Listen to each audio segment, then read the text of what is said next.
Doctor ইউনূসের আসন্ন Italy সফরটি কতটা যৌক্তিক সিদ্ধান্ত বলে আপনার কাছে মনে হয় সাকিব? অসংখ্য ধন্যবাদ টিটু ভাই, এটি একটি মানে খুবই গুরুত্বপূর্ণ একটা বিষয় আপনি রেইজ করলেন।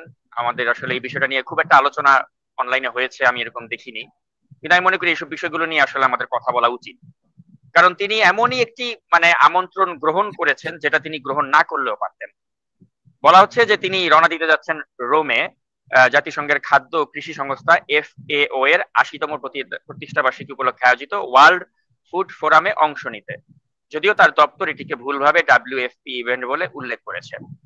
তো এখন এই ধরনের অনুষ্ঠানে কিন্তু সাধারণত কোনো একটি রাষ্ট্রের আপনি দেখবেন যে যারা প্রতিমন্ত্রী বা রাষ্ট্রদূত তারা অংশ নিয়ে থাকে, এবং আপনি খোঁজ নিয়ে দেখতে পারবেন যে এশিয়ার অন্য কোনো রাষ্ট্র বা সরকারের প্রধান যারা রয়েছেন তারা সরাসরি কিন্তু এই অনুষ্ঠানে যাচ্ছেন না।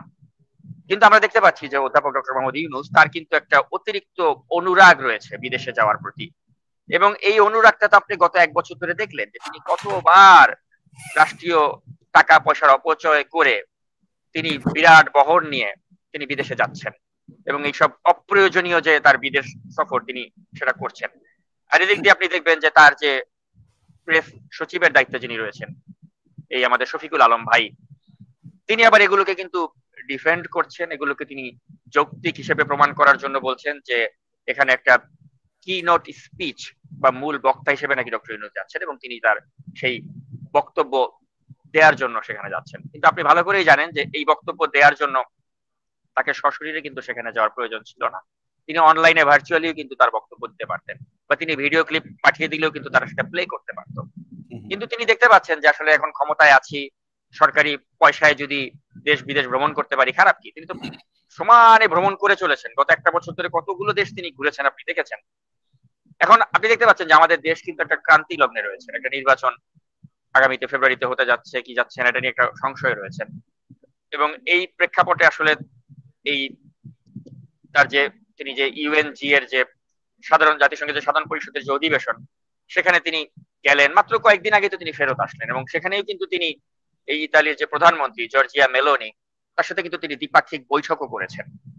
আমার কথা হচ্ছে যে আপনি 3 সপ্তাহ হয় নাই ইতালির প্রধানমন্ত্রীর সাথে আপনি বৈঠক করে আসলেন, দ্বিপক্ষীয় মিটিং করে আসলেন, এখন আপনার আবার কেন ইতালিতে যাওয়ার প্রয়োজন হলো? আপনি তো এখানে কোনো মানে তার সাথে তো কোনো এরকম কোনো গুরুত্বপূর্ণ আলোচনার কিছু থাকতে পারে না, যেহেতু আপনি সপ্তাহ 3 আগেই তার সাথে বসে আসলেন, আপনি মিটিং করে আসলেন, তাই না? এখন আপনার আবার কি প্রয়োজন হলো যে 3 সপ্তাহের ব্যবধানে আপনাকে আবার ইতালিতে যাওয়ার প্রয়োজন হচ্ছে?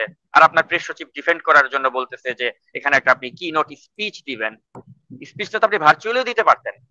মূল কথাটা হচ্ছে কি, আসলে এটা আসলে ওই কোনো রাষ্ট্রীয় আমন্ত্রণ বা যাই বলেন না কেন, এটা একটা জাস্ট ভাওতাবাজি স্রেফ। এটা হচ্ছে আমাদের রাষ্ট্রীয় সম্পদের অপচয় করে তিনি এই বিদেশ সফরটা তিনি করছেন এবং করে যাচ্ছেন, এবং এটা অত্যন্ত ন্যাক্কারজনক কাজ তিনি করছেন। মানে তার মতো একজন ব্যক্তিত্ব আমরা ভেবেছিলাম যে তিনি অন্তত ক্ষমতা গ্রহণের পরে হাসিনার মতো দৃষ্টান্ত তিনি রাখবেন না, কিন্তু স্যাডলি 1 বছরে তিনি যতগুলো বিদেশ সফর করেছেন হাসিনাও কিন্তু এতগুলো বিদেশ সফর করে নাই। তার 4 ভাগের 1 ভাগ বিদেশ সফরও কিন্তু হাসিনা করে নাই। এখন তিনি যদি বলেন যে না এগুলো খুব যৌক্তিক সফর ছিল, এগুলো করা আমার প্রয়োজন ছিল, এটা আমি কোনোভাবেই মানবো না। কারণ তার তো এটা তো একটা জনগণের ভোটে নির্বাচিত সরকার না, এটা একটা রুটিন দায়িত্ব পালন করার সরকার, একটা অন্তর্বর্তী সরকার, ইন্টারিম সরকার। তার তো আসলে এতগুলো বিদেশ সফরের কোনো যৌক্তিকতা ছিল না। গত 1টি বছরের মধ্যে আপনি দেখবেন কতটা সময় তিনি বিদেশে পার করেছেন এই সফর করে করে, রাষ্ট্রীয় সম্পদের অপচয় করে। তার বান্ধবীদেরকে বিদেশ সফরে নিয়ে গেছেন, তার ভাইয়ের ছেলে অপূর্ব জাহাঙ্গীরকে নিয়ে গেছেন, তার চেলা তার চট্টগ্রামের ভাই ব্রাদারদেরকে সাথে নিয়ে গেছেন। এগুলো তো চোখে লাগার মতো বিষয়, এগুলো তো চোখে লাগে, চোখে লাগছে। আর এই যে তিনি যে ইতালিতে যাচ্ছেন, এটা একদম টোটালি একটা আননেসেসারি একটা সফর তিনি করছেন রাষ্ট্রীয় সম্পদের অপচয় করে। তা আমি আসলে এটা নিয়ে এটাই বলবো যে ডক্টর মোহাম্মদ ইউনূস তিনি মানে প্রধান উপদেষ্টা হিসেবে এই যে নজিরগুলো রাখলেন, এই যে বিদেশ সফরের নামে জনগণের টাকার যে অপচয় করলেন, রাষ্ট্রীয় সম্পদের যে অপচয় করলেন, এটা একটা ন্যাক্কারজনক কাজ তিনি করলেন। এবং তিনি যখন ক্ষমতায় থাকবেন না, বা তাকে নিয়ে ভবিষ্যতে যখন আমরা কখনো আলাপ আলোচনা করব, বা তিনি মারা গেলেও যদি তাকে নিয়ে আমরা আলোচনা করতে যাই, আপনি লিখে রাখেন এই বিষয়গুলো কিন্তু সামনে আসবে। এবং আপনি যতই তাকে একটা মহান মানুষ হিসেবে দাবি করার চেষ্টা করেন না কেন, এই কলঙ্কগুলো কিন্তু তার নামের সাথে যোগ হয়ে গিয়েছে।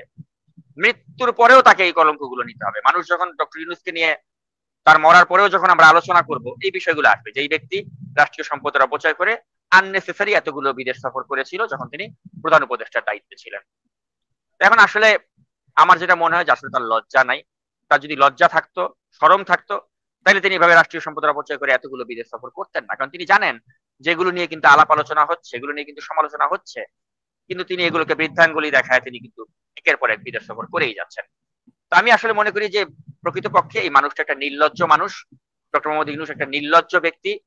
তিনি রাষ্ট্রীয় সম্পদের অপচয় করে এভাবে একের পর এক বিদেশ সফর করে গেছেন, করে যাচ্ছেন, এবং তার এই আগামীতে যে ইতালি সফর হতে যাচ্ছে এটাও একটা আননেসেসারি একটা ট্রিপ, জনগণের টাকা নষ্ট করে তিনি করতে যাচ্ছেন।